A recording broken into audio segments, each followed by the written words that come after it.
किसको फांसी दी गई और दूसरे ने क्या किया, ये डिटेल में भी जानना पड़ेगा। गांधी युग को बहुत विशेष ध्यान से पढ़िए। गांधी जी से आपके पास कम से कम 4 से 5 सवाल रहेंगे। 4 से 5 सवाल एकदम निष्ठ अफेयर से मान के चलिए कि 20 से 25 सवाल करंट अफेयर से रहेंगे, 10-12 सवाल पॉलिटी से भी रहेंगे और इकोनॉमिक्स के 10 के आसपास सवाल।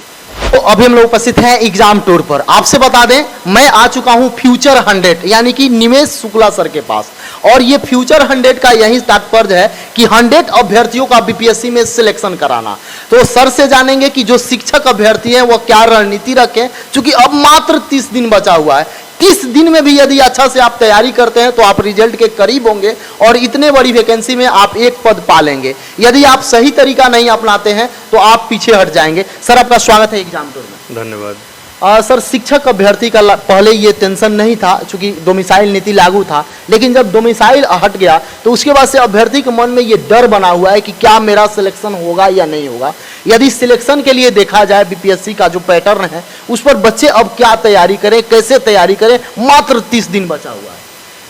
सबसे पहले तो यह भ्रम हटा दें कि 30 दिन में नहीं हो सकता है। यह अभी भी संभव है और 2-4-5 दिन और भी यदि आप खराब कर लेते हैं तब भी संभव है, क्योंकि यह आपके एक दिन की परीक्षा नहीं है। आपने अब तक जो पढ़ा है उसी को संजो कर वहाँ लाने की बात है।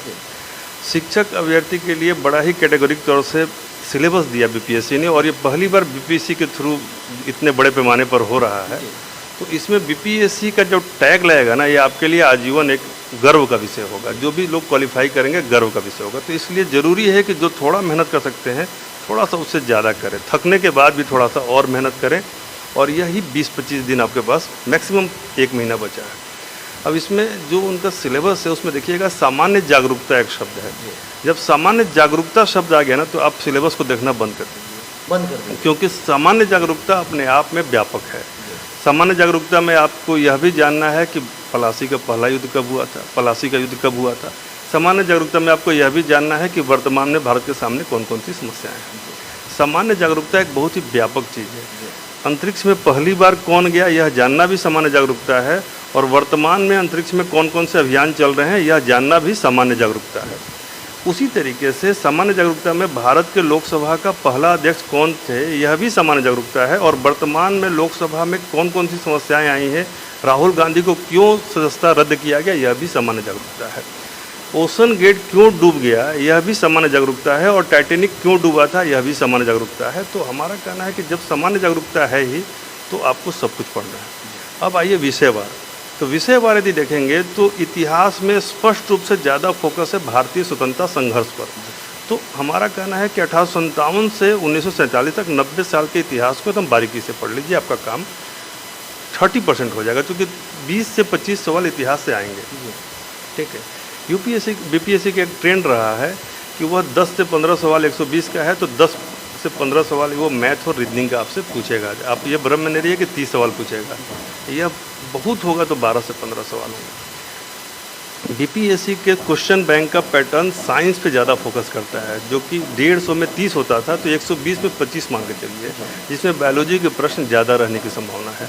उसी तरीके से करंट अफेयर्स बीपीएससी का बहुत ही फेवरेट एरिया रहा है, और चूंकि बीपीएससी कंडक्टिंग बॉडी है तो करंट अफेयर्स में मान के चलिए कि 20 से 25 सवाल करंट अफेयर्स से रहेंगे, 10-12 सवाल पॉलिटी से भी रहेंगे, और इकोनॉमिक्स के 10 के आसपास सवाल। तो ये सारा जो है आपको निचोड़ रूप में करना है, और इसके लिए हम लोगों ने अपने यहाँ संस्थान में 1 तारीख से हर रोज़ एक फुल लेंथ टेस्ट की व्यवस्था की है।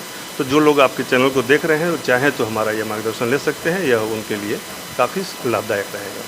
सर, ये ठीक है, सिलेबस तो विश्लेषण कर दिए। यदि देखा जाए बीपीएससी एग्जाम ले रही है और बीपीएससी का एग्जाम में परीक्षा में प्रश्न पूछने का एक ट्रेंड रहता है, एक ट्रेडिशन रहता है कि यहाँ से ज़्यादा मैक्सिमम प्रश्न उठाते हैं। सर, उसमें देखा जाए यदि भारतीय राष्ट्रीय आंदोलन की बात करें तो उसमें किस किस टॉपिक को छोड़ना नहीं है, उसे विशेष पढ़ना।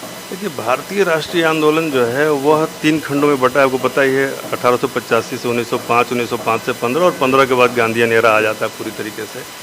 तो ये 1885 यानी कांग्रेस की स्थापना के बाद हर एक वर्ष महत्वपूर्ण है, आपको देखना है वर्ष वाइज। पहले आप क्रम बना लीजिए, क्रोनोलॉजी बना लीजिए, 85 में क्या हुआ, 90 में क्या हुआ, 92 में क्या हुआ, 5 क्यों महत्वपूर्ण है, 8 क्यों महत्वपूर्ण है, और उसके बाद घटनाओं का क्रम बनने के बाद घटनाओं के डीप में भी जाइए कि प्रफुल्ल चाकी और खुदीराम बोस यदि 1908 में थे तो इसमें किसके साथ क्या हुआ, किसको फांसी दी गई और दूसरे ने क्या किया, ये डिटेल में भी जानना पड़ेगा। गांधी युग को बहुत विशेष ध्यान से पढ़िए। गांधी जी से आपके पास कम से कम 4 से 5 सवाल रहेंगे। 4 से 5 सवाल एकदम निश्चित। सर, करंट अफेयर बहुत व्यापक हो जाता है यदि देखा जाए तो क्या बिहार के संदर्भ में करंट अफेयर ज़्यादा पूछे जाएंगे? करंट अफेयर्स का नेचर नेशनल ही रहता है, क्योंकि बिहार के आयोग की यह खासियत है कि वो अपने आप को क्षेत्रीय आयोग नहीं बनाया है।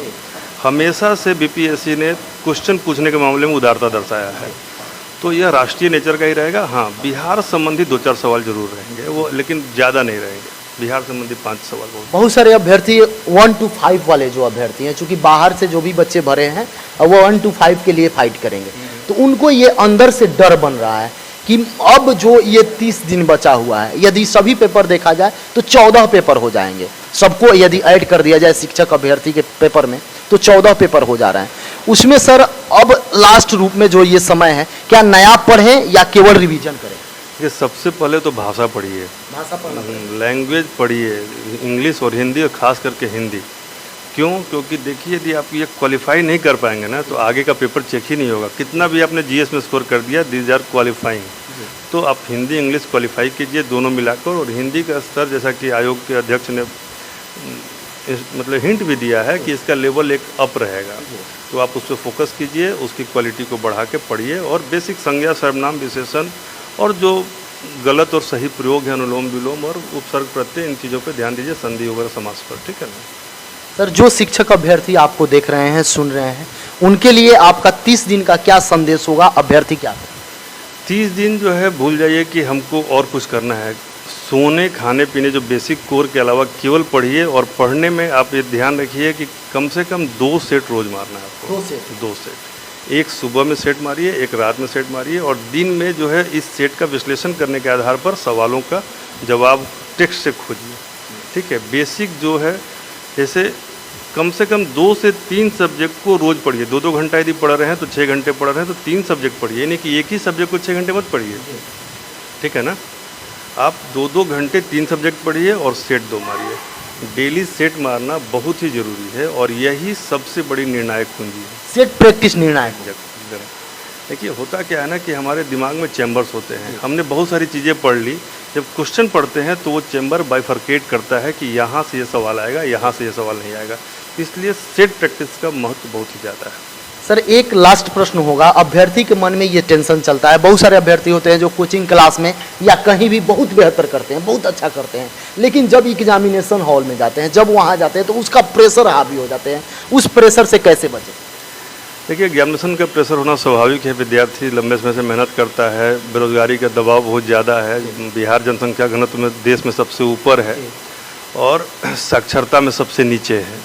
तो ऐसे विरोधाभासी राज्य में आप हैं तो दबाव होना स्वाभाविक है, यह गलत नहीं है। लेकिन आपको क्या है कि दबाव आपको और परेशान ही करता है, तो आपके पास काम करने के लिए कोई विकल्प है नहीं।